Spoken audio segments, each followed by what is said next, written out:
ខណៈមហាជនផ្ទុះការរិះគន់ពូបើកឡានស្លាកលេខរដ្ឋស្រាប់តែមានគេសរសើរថាគាត់ល្អឯលោកផៃវណ្ណៈតបវិញកប់បែបនេះថា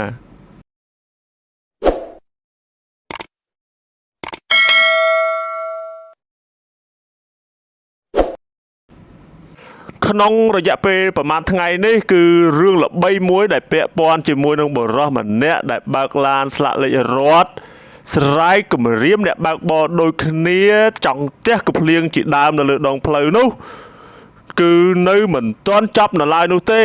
ខណៈពេលដែលមហាជនកំពុងតែផ្ទុះការរិះគន់ប្រងព្រាតស្រាប់តែមានគណនី Facebook មួយបានលើកសរសើរគាត់ដោយលើកឡើងបែបនេះថាសម្ដីខ្លាំងបន្តិចប៉ុន្តែគាត់ចិត្តល្អស្មារតីការពារនិងអភិរក្សធនធានធម្មជាតិកន្លងមកគាត់ធ្វើបានល្អណាស់ចេះយកអាសាគ្នាជាពិសេសអំឡុងពេលប្រទេសសៀមឈ្លានពានកន្លងមកតាមរយៈគាត់បានជួយគៀងគរជំនួយបានយ៉ាងច្រើនពីបណ្ដាថ្នាក់ដឹកនាំក៏ដូចជាមន្ត្រីនៅក្រសួងបរិស្ថានដើម្បីជួយដល់កងទ័ពជួរមុខ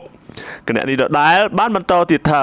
សង្ឃឹមថាបងប្អូនជួយអត់ឱនដល់គាត់ផងមានកំហុសយើងជួយស្ថាបនា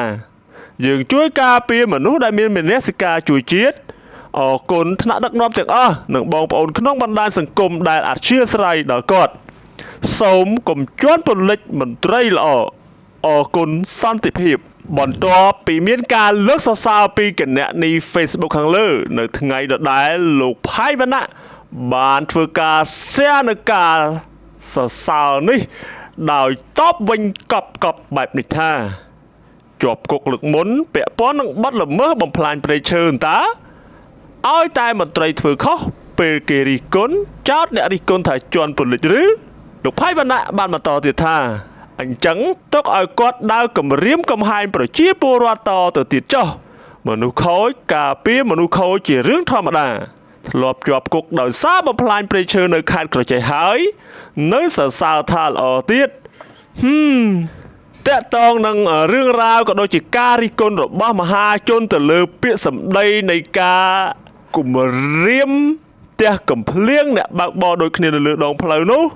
លោកដែលជាម្ចាស់ឡានស្លាកលេខរដ្ឋនោះបានចេញមុខបកស្រាយរួចហើយដែលនៅក្នុងការបកស្រាយនោះគាត់បានលើកឡើងថា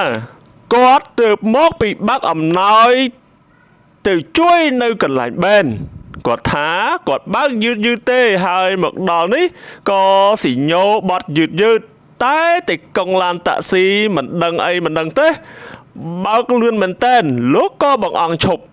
ហើយតាក់ស៊ីក៏ឈប់ដែរ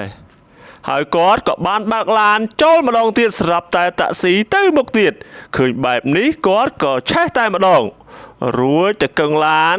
គាត់បាននិយាយថាមានកាមេរ៉ាដោយខ្ជិលមានរឿងរ៉ាវគាត់ក៏បើកចូលទៅ